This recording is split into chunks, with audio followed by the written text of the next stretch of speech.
Welcome to today's BTN Group Thought Leadership webinar, The Value of Business Travel, Redefining Priorities, sponsored by Enterprise Holdings.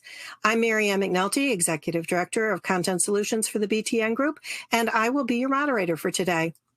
To optimize your experience on our platform, a couple of items I want to bring to your attention. You may type any questions to tech support or to our speakers in the Ask a Question tab that you will see over in the left side of your screen. Responses might display there from our tech team, or they'll come later in the webinar verbally from our speakers. You may save a PDF of the slide deck as well as the white paper that is referenced today from Event Resources that you'll find at the bottom left of your screen. You may need to toggle down that tile that says Event Resources, highlight or open either of the file names or both of them, and then save them to your device.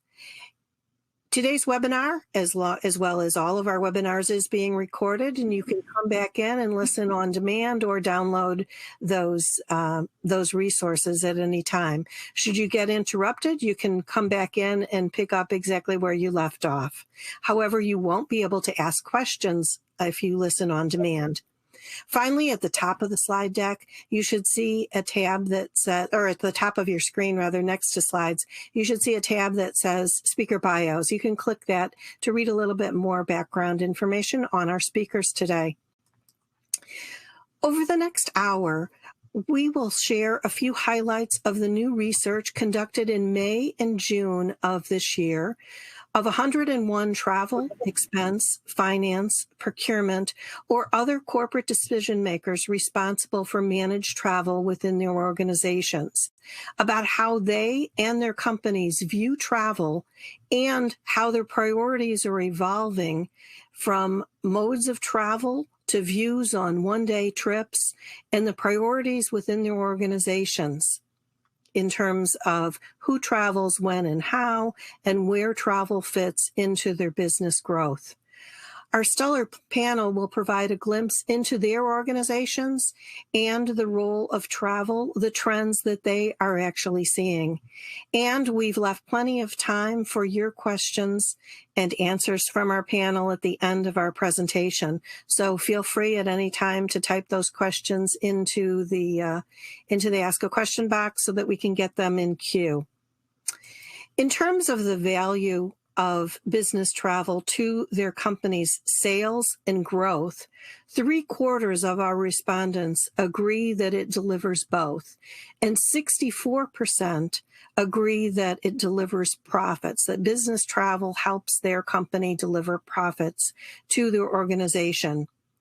The majority also agree that their companies are going through many changes, strategizing on such topics as where work will occur, who travels, how and when, remote conferencing preferences, how to revive employee culture and workplace interactions.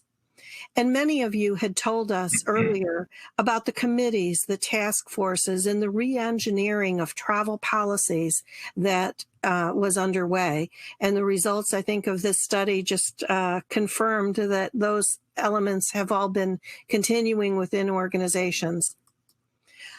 Priorities are likely to evolve even more in the next year, respondents said, as 82% expect more consideration of traveler well-being and the overall impact of travel going forward within their organizations.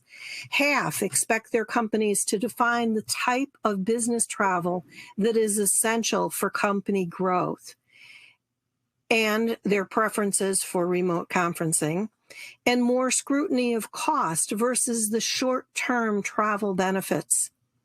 Despite some research that that BTN's editorial team had done, as well as others, about the growing focus on sustainability, I was actually surprised that nearly 20% of our respondents said consideration of the carbon output as a factor on whether to take a trip was not a priority within their organizations.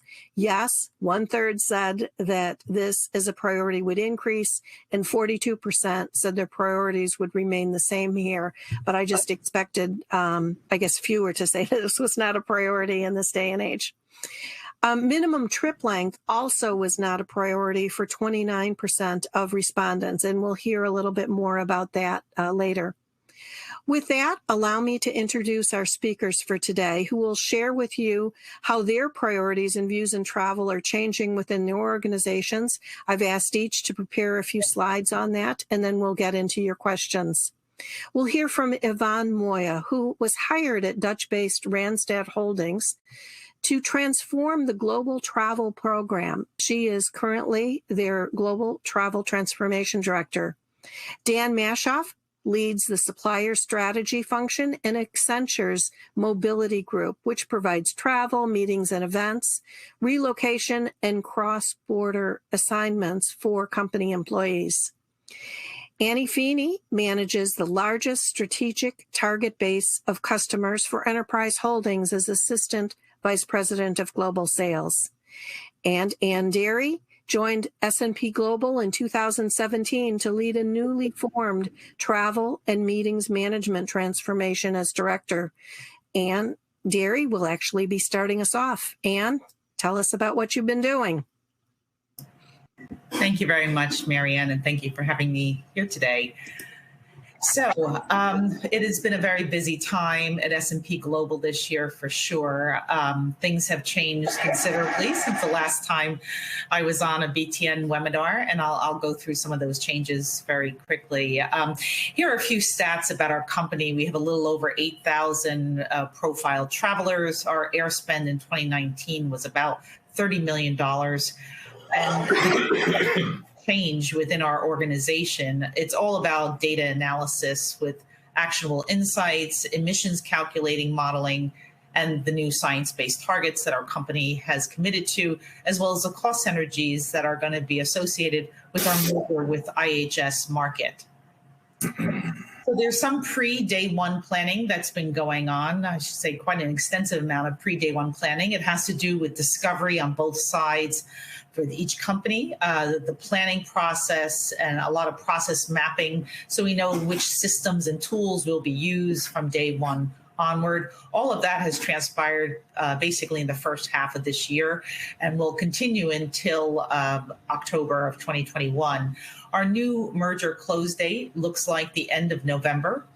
So this will leave us with very little time in Q4 to start addressing all the changes that will appear. However, there has been a decision to at least create a new, what we're calling a new company travel policy that will be supporting not only travel sustainability, but also the synergies that we're expecting from this merger. Post day one is when a lot of action is going to start to occur, especially after the holiday season and the first half of 2022.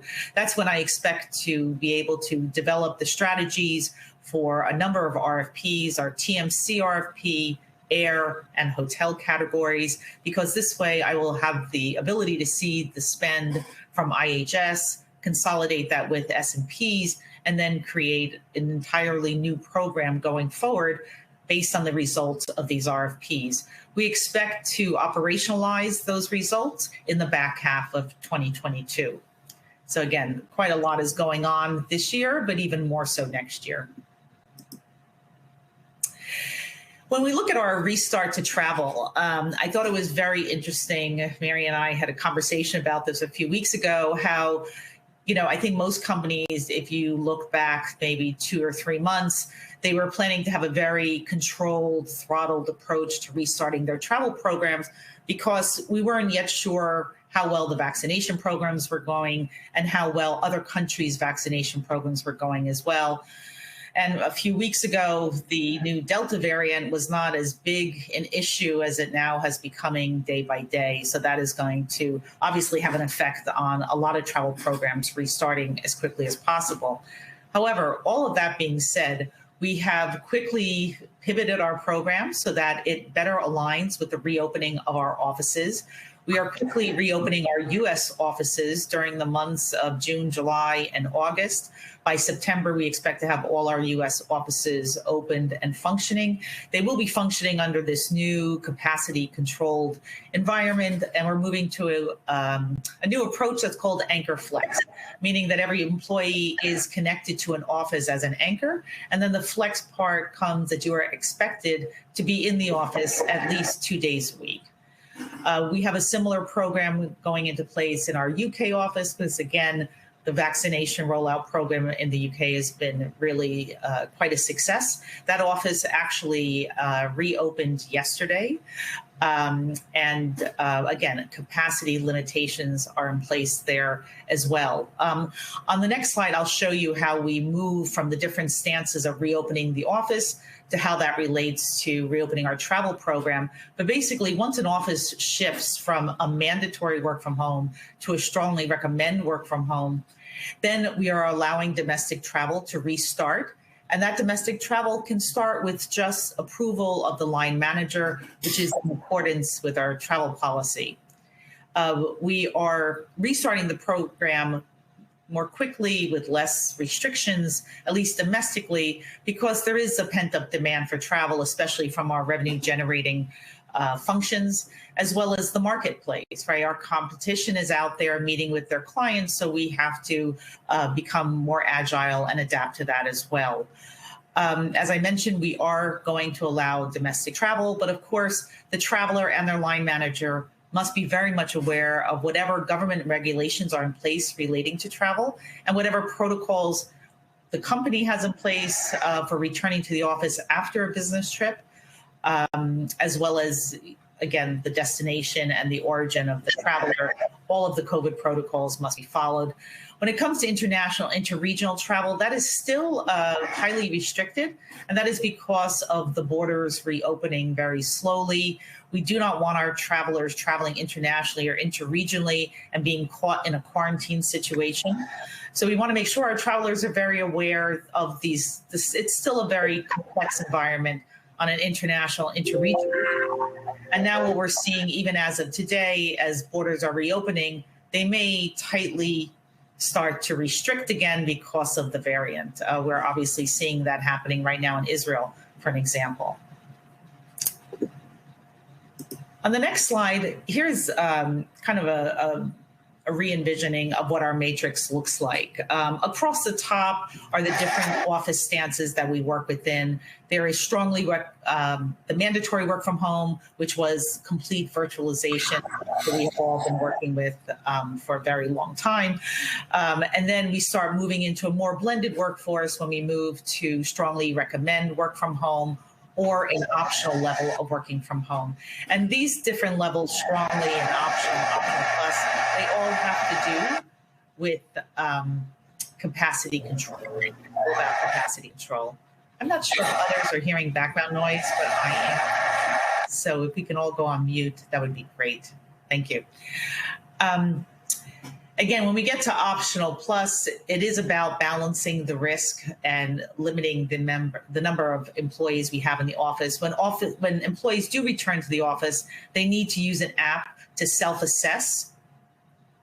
And if you are a vaccinated employee, you do not have to wear a mask in the office. If you are unvaccinated, not only do you have to self-assess, but you have to take a PCR test every day you plan to be in the office and test negative to go into the office, and then wear a mask at all times.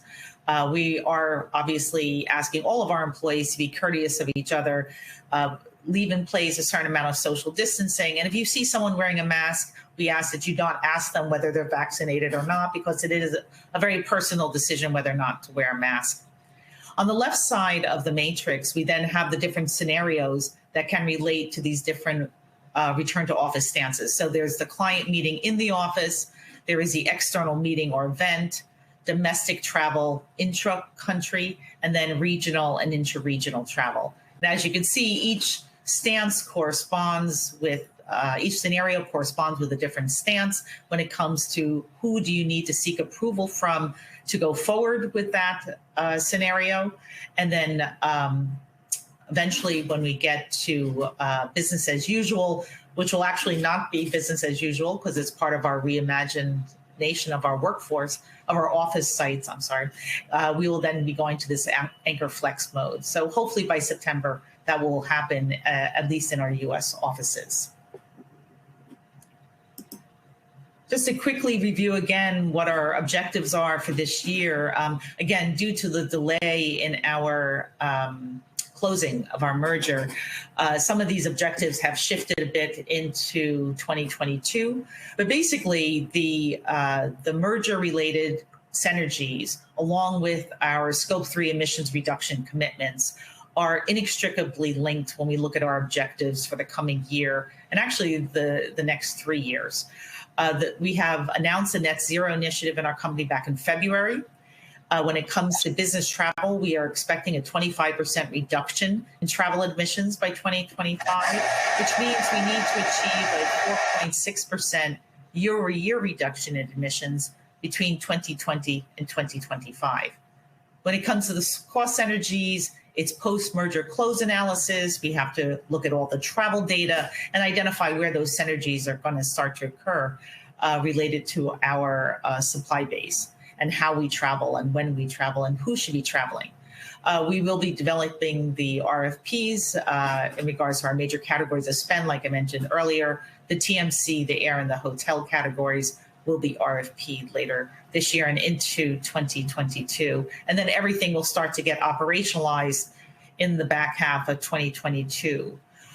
We will identify and implement the changes to the company's travel culture based on our new travel policy. And that policy is being driven by the travel sustainability initiatives.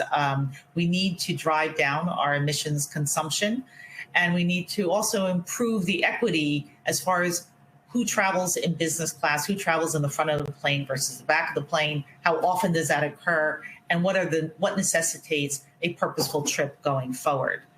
We do plan to reduce our travel consumption. Budgets will be cut by approximately 25% as we come out of the pandemic related to travel. And that's when we really plan to utilize more of this hybrid approach to our travel program, leveraging a lot of our new video conferencing solutions, as well as collaboration solutions that we're now putting in place, like using Miro, which allows teams to collaborate online and use basically a virtual whiteboard to start brainstorming and mapping out different processes and strategies. And then the two programs, IHS and S&Ps, will become consolidated. We will operationalize all these new partners that we plan to have in the future, and we will then lead to one larger, organically larger travel program come 2022.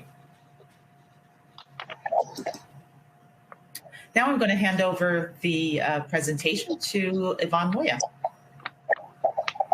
Thank you very much, Anne, and thanks for that insight, and a very warm hello and good evening from my side, from Germany. So it's a little bit time zone difference for me, and very happy to be here and to talk a little bit about what we did from a Randstad perspective. So also here you will see a little bit about ourselves, a little bit what we're doing. Most of you know we are a human capital company. We are a global company, and you see numbers here. Interestingly, though, as you see on the right-hand side, the program as such, the travel program, is pretty new. We were set up to start in end of 2019. The function was created in 2020. It's part of a bigger procurement transformation, and travel is not the only category there, as you see. And this is when I joined, and this was my thing to join and to get a program that was not consolidated and not really globally managed into the next level of globalization. So I can tell you, in my head, in the strategy papers, in the team's mind, everything was up and running. We had all the good things planned, like, the strategy paper was ready, RFP planning was ready. We had a lot of engagement with the business. And then, we were all set to go and already thought about things that have happened during the past. So whilst we were doing this, we were already thinking about, the new digital world. And again, I'm still speaking 2020 beginning. And we thought around and looked around the world saying, hey, look at these people. They're all happy. They're engaged. This is what we want to have for our traveler base as well. Look at that lovely lady in front. She doesn't have a mobile. And if we reflect that back on our travelers, so that is what we need to cater for. So the plan in our head was already there, right? So we wanted to have a new normal that is in this world flexible, a modern program, an open program, built on empowerment of the travelers, and really also delivering the controls we need. So this was not about not having control and opening up the program. This was really about the flexibility at the same time. So our strategy was, well, we need to change the way we also source things, the way we work together with partners, and the way we implement things. But little did we know that the pandemic did hit us. And I have to say, for us as a team, being prepared and being really strategically ready to go, having prepared everything, it was quite a shock. And there was quite a momentum of not really knowing what to do, to be honest. So we didn't want to go to RFP. We did respect the state of the industry we're in. We did respect that a lot of our colleagues were, in the industry were furloughed. But on the other hand, we wanted to use the pause and the stand still to prepare our new program. And I have to say, the new way of booking and working and, delivering a program was already set. So our decision was already made to get the program on, to really use that pause. And as you see, chaos always delivers innovation. And this is then, where we thought, how can we engage with people and how can we do things differently? So with all the things that already have been said about the new hybrid strategies and new regulations and new ways of working, we prepared our return to travel in a kind of a combined way with our initial vision of getting a new digital platform on. So we were saying, hey, we're switching on a new travel mode that really caters for everybody. So when you remember the first picture that I showed you, the digital one, we were still holding on to this one, but we wanted to also cater for the new feelings of the employees after the crisis. Somebody who doesn't want to go on a business trip, somebody who eagerly wants to go on a business trip, somebody who is pretty neutral but also really needs information. So I think with the creation of this particular travel mode that is different for many people, we created a new ways of embedding the policy that we did. So during the pause, the policy was the first thing we did. We did set up the duty of care. We did consolidate the TMC. We did set the basics right, but we still did do this under this new travel mode. And quite frankly, it is something that we have not planned, but we have implemented the return to travel in a little bit of a should I stay or should I go mode. So we have a little bit of a decision tree embedded in the policy to really cater for this different travel modes. And it really invites the employees for their own preferences. We did realize as a business in the crisis, the 18 months, that we have been doing quite okay after the initial shock, right? So, and we did quite okay without traveling. So that made us all think about how we can change and shift the way we're traveling. And there is, quite frankly, a very strong sustainability aspect. There is a productivity aspect, but also, we're a human capital company. There is the relationship aspect as well. So whilst we're a tech and touch company too, we absolutely believe in the human to human factor. So with this new travel mode, we have kind of combined everything. There is the platform, there is the brilliant basics of the policy, of the tool, of everything that now will enable everyone to travel. So, and I really don't want to repeat the things that we learned, but I think one thing was very clear to us. So there was a strategy with the clear building blocks of all the good things that we know. Get your strategy right, get your sourcing right, get your engagement right with your partners, but change and shift happens. And we wanted to use the pause to really address our travelers directly in a very engaging way to cater for their needs. We have been doing a lot of surveys and been talking to heavy travelers, how they see it. We really wanted to give them also the control.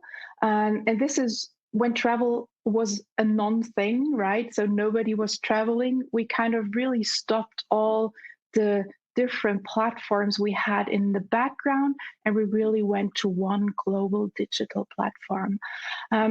We also went out with a very positive tone of voice. So we were not kind of, let me say, overselling. You see, I've used the word overselling here.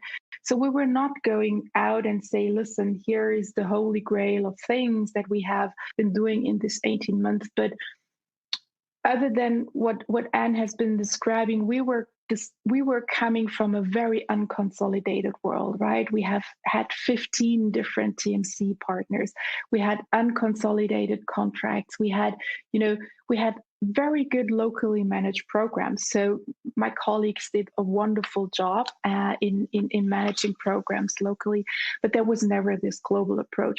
So I think the pause for us was really also engaging internally with our workplace teams to think about the hybrid strategies and to the return to office. We then did go out with this should I stay or should I go policy and decision tree that is embedded in the tool.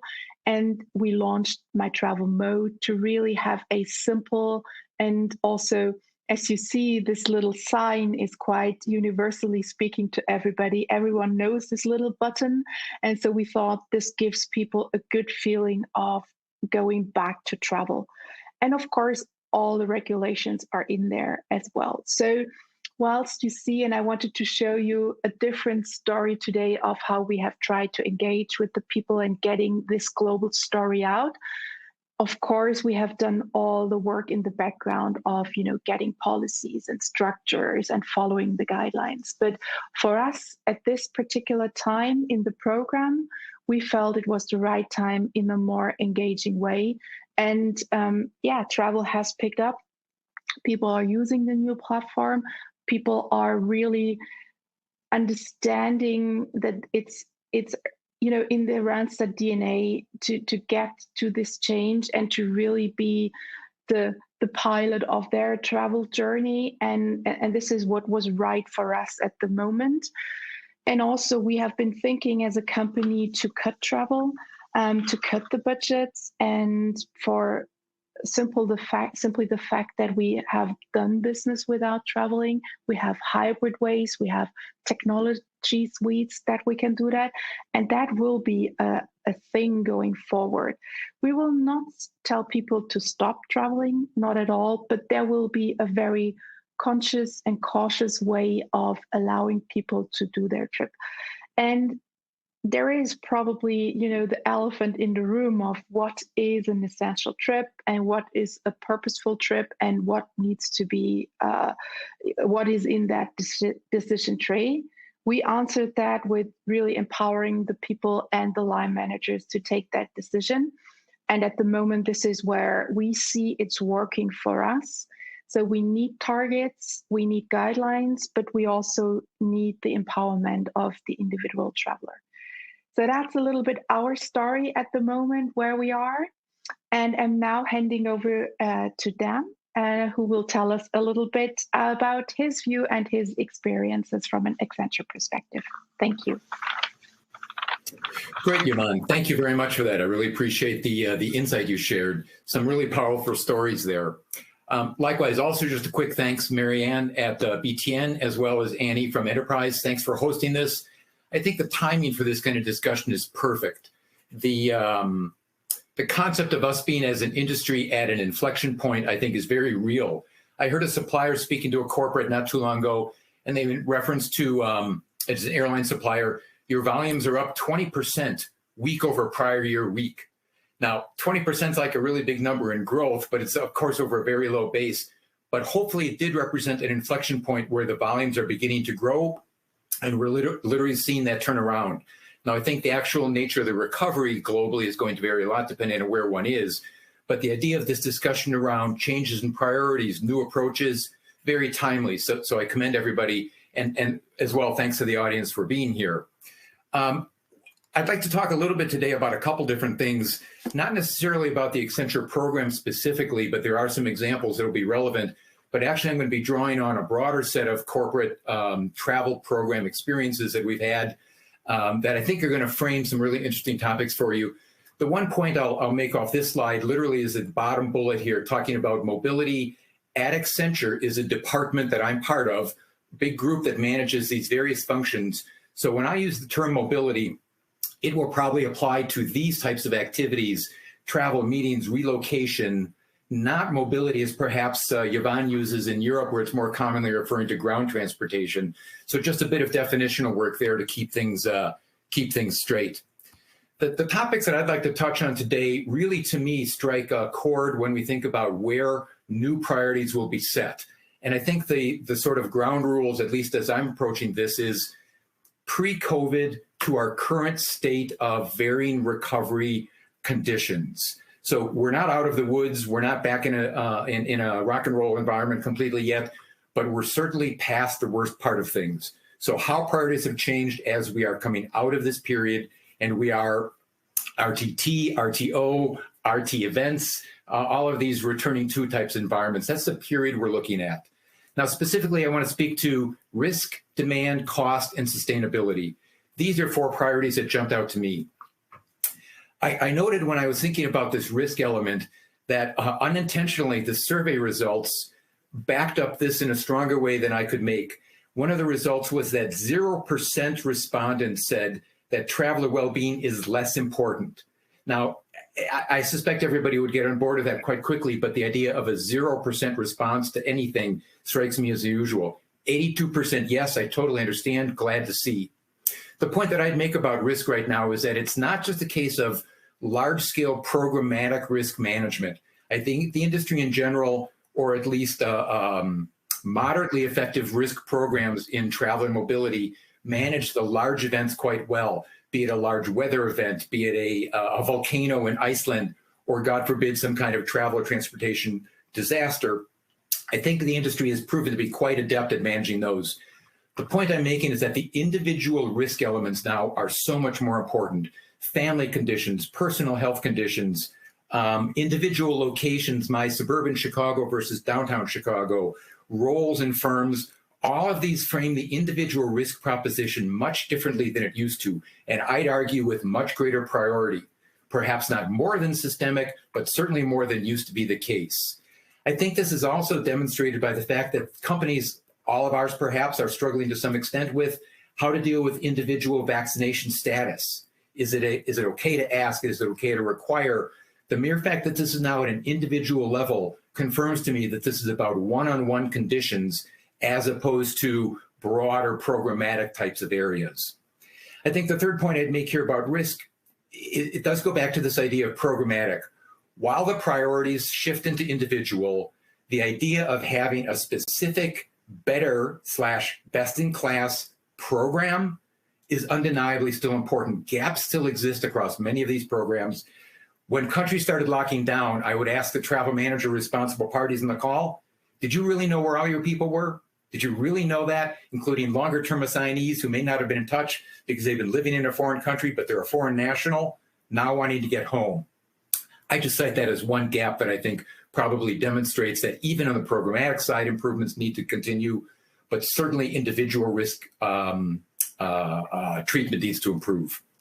Now let's talk about demand for just a second. And when I think about demand broadly across lots of different companies, it's not that one has the right shape and one has the wrong shape, but I have often used the metric of travel spend as a percent of revenue. Not that there's automatically a right or wrong, but if you look at a company's change over time, you get a sense of how important travel is. Now the metric looks very different because of our prior spend, but nonetheless, the point of how is travel affecting your business, I believe now has a different priority view. Now, I would summarize this a little bit by saying there's some good news, bad news stories. Some of the good news is there will be new types of demand. I cite one example here that we're hearing a lot about. Virtual workers will be called back to some sort of hub office, couple days a week, couple times a month, varying degrees of frequency.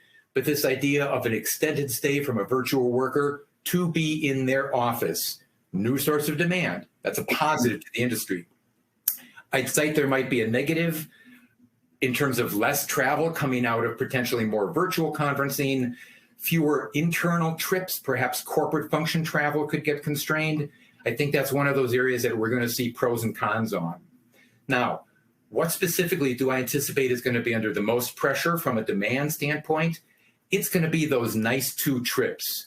One of the stories I cite is somebody at a client firm we were speaking with, and they said, well, my client's based in India. They wanted to see us in a meeting for a meeting and for dinner. And it turns out that it was a couple hours. So they were proposing flying a bunch of people from Western Europe and from North America to India for what became a couple-hour meeting. That might be considered a nice two. In some companies, it certainly would. I think those long-haul, high-cost trips are going to be under extreme scrutiny. I think the other part of demand that's worth noting is that partly based on the individual risk profile I mentioned, individuals' tolerance for friction is going to go down. Friction's an overused word sometimes in our business, but tolerance for having to re-enter passwords, having to re-enter passport information, having to follow up repeatedly on travel requests, I think friction tolerance is going to go down. Let me talk about a couple priorities from the supplier side for a moment. One of the things that is obviously undeniable, the pressure on the supplier side based on their lack of revenue for some portion of the prior 18 months. For many travel suppliers, this impact is just beyond overstating. However, the good news is many of our suppliers have either achieved success in restructuring their commercial model, restructuring costs, finding concessions from suppliers or from partners, business partners such as corporations. They appear to be back in good news, back in a better, more stable state than again 15 months ago. However, let's face fact, there are certain key cost elements to most of the suppliers' business models that are still going to be drastically different than they were. Labor shortages alone are going to drive that up. Livable wages becomes a topic of increased importance. Cost is going to go up for many of the suppliers. And I think the reality is, to a lot of procurement experts, travel procurement experts, and I've been one of those in my career, I think there's going to be an extremely challenging environment. There literally are stories today of plus 200 euro per day car rentals. Annie, maybe that's good news from a revenue standpoint. It's bad news from a corporate spend and demand standpoint. So I think this idea of there being a reset in expectations around supplier negotiations might very well shift some of that leverage to the supply side. So I would say that might be an upside from the suppliers. A couple of us already touched on sustainability. I am almost guaranteeing the increased focus that sustainability will be across all of our firms. And I think that was cited in some of the other statistics that Marianne referenced. Suppliers, I believe, are going to come under increased pressure from buyers, not just for better reporting of their own first-tier carbon emissions, as an example, in the same way we've done with diverse spend. I think they're going to become under increased pressure to support our travelers or our relocated employees to make more sustainable decisions. I think as agents of ours, they will be under increased pressure to actually deliver better results for our employees, more sustainable, lower carbon emission footprints, et cetera. The other thing that is an undeniable priority is the fact to create very solid, undeniably science-based targets that will allow corporate initiatives to have metrics and compare results versus expectations. This idea of more richer data, of more accurate data, and more consistently reportable data, I believe is an absolute priority, so much so that I would cite that the regulatory agencies, perhaps those controlling orders of governance or other regional activities, I believe these will come down with increasing scrutiny and scope from regulatory agencies. Just a few examples of where we believe some priorities have changed overall. Perhaps some further discussion we get into on some of these, but in the meantime, I'm going to hand it over to Ann Feeney. And again, Ann, thanks very much for hosting this. Thank you, Dan, and thank you to the BTN Group for this great opportunity today. It's always exciting to get together, even if it's virtually, and talk about travel, the industry, and of course, enterprise. Like everybody else has mentioned today, we ourselves have just experienced one of the most challenging times in our company's history. However, in the face of this adversity, I have to say our people have been incredible, and they have taken extraordinary steps to support our business, our customers, and our communities. In fact, it's really our customers and our diverse business portfolio and our overall strong financial position that has really been a distinct competitive advantage, and certainly what has equipped us so well to manage through this crisis. To give you a little more background about our company, Enterprise was founded in 1957 by Jack Taylor. It's a privately held company by the Taylor family, headquartered here in St. Louis. We own and operate the Enterprise Rent-A-Car, National Car Rental, Alamo Rent-A-Car brands, but that really only scratches the surface of what we offer customers today. We actually manage the largest privately owned fleet in the world, with nearly 1.7 million vehicles in nearly 100 countries and territories today. We have over 9,500 fully staffed locations with over 80,000 employees. But one great advantage really of the Enterprise brand is our diverse portfolio. We offer customers other mobility solutions such as fleet management, car sales, truck rental, car share, commute, exotic, car club, and flexi rent, certainly just to name our complete portfolio. So really, no matter what transportation challenge that you face, we certainly have a solution that we can offer all of our travelers. At the end of the day, really, our goal is simple. We want to be the best mobility company in the world for our customers. I want to talk a little bit now about some of the travel trends that we're seeing. While our entire industry is certainly a very long road ahead, we are encouraged by some of the early signs of recovery that we're seeing, including week-over-week upticks in demand for vehicle rentals. Most significantly, we've seen our neighborhood business recover quicker as states started to open back up and customers begin to feel more comfortable traveling domestically by both, by car for both leisure and for business. In fact, right now, about 2/3 of our business is done in the home city market, which is, again, a great advantage of our robust network. We're also encouraged that we continue to see more business travelers choose car rental as one of their first modes of ground transportation to get back on the road. In fact, more and more companies are promoting drive versus fly campaigns to get back to traveling, which is great. It's certainly the quickest way to get folks back into what we all are considering this new normal. We're seeing our peak times go from Tuesdays and Wednesdays to now as long as Fridays, with the length of rental going from 2 to 3 days to 5 to 6 days. And we're certainly seeing more and more requests for specialty vehicles like minivans and SUVs and truck rentals. That in combination with extending the length of rental and the peak times, this type of leisure business is very convenient option for travelers with our off-airport or home city network of locations for many reasons, but certainly one of the most obvious is it reduces wear and tear on your own personal vehicle while providing travelers access to a wide range of other makes and models that meet their needs. And certainly that is why we're seeing the most significant uptick in our home city business while travelers are gaining a comfort level of getting back into regular business travel. Now, we've received great feedback on some of the additional measures that we've implemented to protect consumers' health and safety, with certainly safety being the most important thing that we measure. we've implemented a 20-point cleaning check program of our complete clean pledge of all key touch points in the vehicle. And this has received absolute rave reviews. Now, we certainly know that everybody wants to get back to life at their own speed, but we want you to know that when you're ready to get back on the road, that we are committed to maintaining the highest levels of cleaning standards, and that is through our complete clean pledge. Now, a few tips that I want to recommend as everybody returns to this new business travel and the new normal. Like the rest of the industry, I mentioned we're seeing an increase in demand for vehicles across all states in the U.S. Please book early. And you're going to hear that as a resonating message. Please book early. We anticipate this strong demand will continue throughout the summer. In addition to increased overall demand, other trends we are seeing are increases in the length of rental. Specialty vehicles, minivans, SUVs, convertibles, large SUVs. Again, please book early. And if you can, be flexible on your travel dates.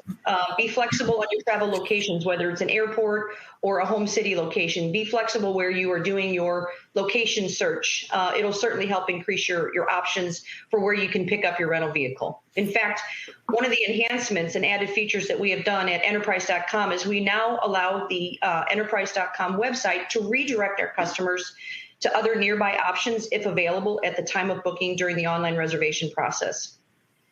So again, for these travel tips here, please book early, but most importantly also, please remember to cancel your car if your plans change. What we find happens most often is travelers will go back and they'll cancel their air and their hotel segment of the booking, but they don't cancel their car rental booking, and that certainly has a tremendous impact on the utilization for our organization. So please book early, and please remember to cancel your car if your plans do change. And then if you're booking for business as a corporate customer, offer to verify your employment to help protect your company from any liability or risk. I know all of you have talked today about risk and health, and so certainly that ties into that as well.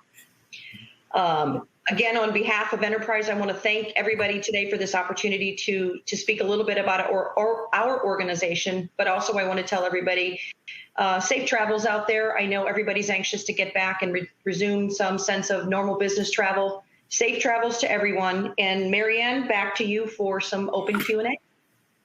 Great. Thank you very much, Anne, and all of our speakers for some great insights.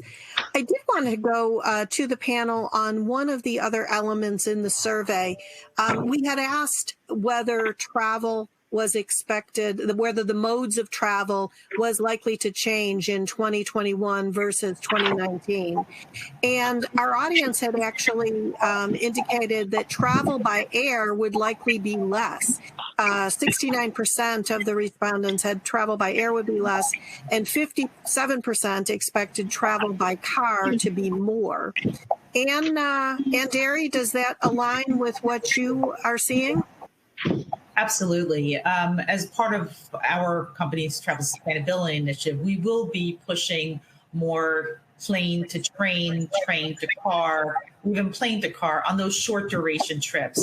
I think many companies are using different thresholds, but for us, a trip that's 350 kilometers or something that's under a 4-hour car ride would be allowable using a rental car instead of taking a quick flight, for instance, from New York to Boston.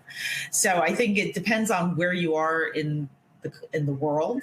Here in the U.S., as we know, we have very limited train travel available to us, except in the Northeast Corridor. But in EMEA, where Yvonne is, obviously trains are really a huge part of their mobility programs. So I do think car rental and car for mobility purposes, we'll definitely see an uptick as we start coming out of the pandemic. Great, thanks very much. And Yvonne, I did want to ask you that question as well, because I think the 20% of our audience said that rail was not an option for them, most likely located in the United States, where if you're not on the Northeast Corridor, I'm not sure how much rail you can actually do for business travel. But what are you seeing in terms of air, car, rail? Yeah, so we're definitely seeing this trend. I think it has been there before when we think about mobility in the sense of a door-to-door very sustainable approach. So I do believe this is coming. And after the pandemic, there was also maybe another focus to the sustainability also of, rather than being in a plane for 1 hour with, say, 200 people, I'm being in a train that is fast and a little bit more secure in terms of, of distance and everything, if possible. So yes, we're seeing this for good reasons, sustainability, but also post-pandemic safety things, I would say. Great. Thanks very much. And our speakers, we do have a couple of questions, and I'm going to combine some of these. One of the questions is how are you making decisions on the who travels part? And one of the questions that has come in is actually, are you changing the way that you are approving trips? Or like, is there now a pre-travel approval process that is in place? Yvonne, why don't we start with you and then go through the rest of the panel on both of those? Yeah, I guess it's the $1 million question here, right? And so from our perspective, we don't really do approvals. So we don't have pre-trip approvals. We did find this process being rather, clunky than helpful. But now, and as I was telling a little bit in our story, how we approach travel, quite frankly, yes, there is a decision tree you need to make. Do I really need to go? If you need to do that deal, if you need to see your team, you will go. You need to tell your manager. But for us, it's not about getting that actual physical stamp and yes, you can go. There is rules, there is things and advices we give to people, but in the end, it's a very individual decision that has to be, approved by the line manager, but not in a formal way. On the other hand, I also have to say, when the pandemic came, of course, there was a clear direction of, if you need to travel, there needs to be board approval because, in a very in the crisis as such. But now moving forward, I think our approach will be rather, as I said, empowering decision trees and do that deal, you go, right? But really think about that 1 day trip. Do you really need to do this? Or is it something you can do virtually as well? So that's from our side, the approach we will be taking. Great, thanks very much. And Ann Derry, what about in your organization on the who travels part? On the who travels part, we are allowing anyone to travel as long as they have line manager approval. So again, it's primarily starting with domestic travel, but as long as it's line manager approval. And for the most part, we're seeing the people that are traveling are either roles or in revenue generating functions like sales or our analysts that meet with our customers. Great, thanks. And Dan, what changes are you seeing in trip approvals? Trip approvals is an interesting one because we still experience a variety of different solutions depending on the markets. I think, again, as markets come more open, we may reduce some of those. But right now, for markets where there is still a concern about travel, which is probably still all around the world, we're still actually requiring some pre-approval, which is not the norm that we want to use for most of our business. The who is also another part of the who question. Why? I think we're all agreeing business development, client facing is very much. I think travel for training, I think is going to be under much more rigorous controls. I think also internal functions travel, the who, I think that's another one that's probably going to go by the wayside to some extent for a period of time. So it's not just the who, it's the why. Great, thanks. And Dan, one more question for you is, most duty of care tools in the market are designed for standardized programmatic requests. If an individual risk matters most now, will these legacy tools pass the individual risk management stress test? And then what innovations or individual risk tools that are out there are you aware of? Boy, rich question, a lot of details there, and I love the depth behind that. Thanks for whomever. I don't know that this is as much of a technology plug-and-play solution as this is probably more process-oriented. If you think about people, process, technology, that's a phrase a lot of companies use to approach things. I think actually the solution to raise all boats here is a combination of those. I don't think there is a single tool. I think actually probably it's more process oriented and then people engaging in it. So, a one plug and play tool, I'm not sure. There are some very good providers across the industry space in aspects of this, but the 100% integrated at that individual level, I think we might be looking at a little bit more complex solutioning than simply plugging in a new supplier. Great, thanks very much. And Annie Feeney, a question for you is what industries do you think are going to take the longest to get their travel back to pre-pandemic levels? What are you seeing out there? Sorry, you might be on mute. I just wanted to make sure we said that at least once today. That's a good one. That is the common thing of these calls. So yes, thank you. Trying to be respectful for no background noise for everybody else. I said that's a great question, and I really think that because of the changing and the very dynamic environment that we're seeing with COVID, it's very difficult to predict what industries that will be the first to recover. What I can tell you is what we are doing or what we're seeing within our own operations. For our business, we certainly anticipate strong demand to continue through the months ahead, which will certainly bring, more of the manufacturing, pharmaceutical, and construction companies to the forefront. We've seen some very interesting trends here play out in the summer, as I just mentioned, with length of rental extending from 2 to 3 days to 5 to 6, which will certainly impact a lot of the tech companies, real estate, finance, and energy, then following up in that segment. And then we've seen, certainly an increased demand for specialty vehicles, which then I think will really play in beautifully with the healthcare, education, and other professional services that certainly need a lot of those specialty vehicles. So, I certainly believe that it's going to be unpredictable what industries will come back first. But I think, as I just mentioned, with some of those trends that we're seeing happening, it will kind of phase out through the industries I just mentioned. Great. Thanks very much, Annie. And I will say that we have heard a lot about the small and mid-sized market really coming back more quickly than the larger market. And I know that's one of the topics that Beth West plans to talk about in a new SME issue that's coming out in coming weeks. One of the other question areas is actually about what approaches to defining the value of travel have you tried with your executive management team? And are there any that are really leading the pack? Ann Derry, have you proposed any definitions?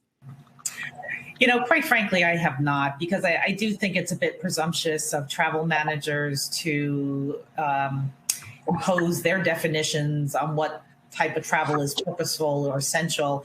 And along with what Yvonne said earlier, I think we like to empower our people to know what is a purposeful trip and which type of trips are essential under these somewhat risky circumstances. So as long as it is a trip that relates to our merger, it's an internal meeting perhaps, or a collaboration session, or a revenue generating meeting, or an external event in which if you didn't attend in person, it would have a very diminished effect on whether or not you could participate actively or network actively. I mean, those are the kind of broad-based categories, but basically we are leaving it up to our line managers to decide for themselves based on their budgets which type of travel should occur. Great, thanks very much. And Dan, any comments on that question about defining essential travel? It is a very hard one to quantify, so I'm going to dodge the quantification side if I may. But I'm going to go back to, I think it's more a question of who generates the return than trying to quantify X dollars, Y euros. We expect, and I am speaking about any professional services firm, but mine in general, we expect our senior people to generate revenue to, quote, earn their keep. Our more junior people don't have quite that same expectation. So I would imagine we're actually going to try to manage that return quotient a little bit more by trying to have junior people for whom we expect a lower return to potentially be traveling less.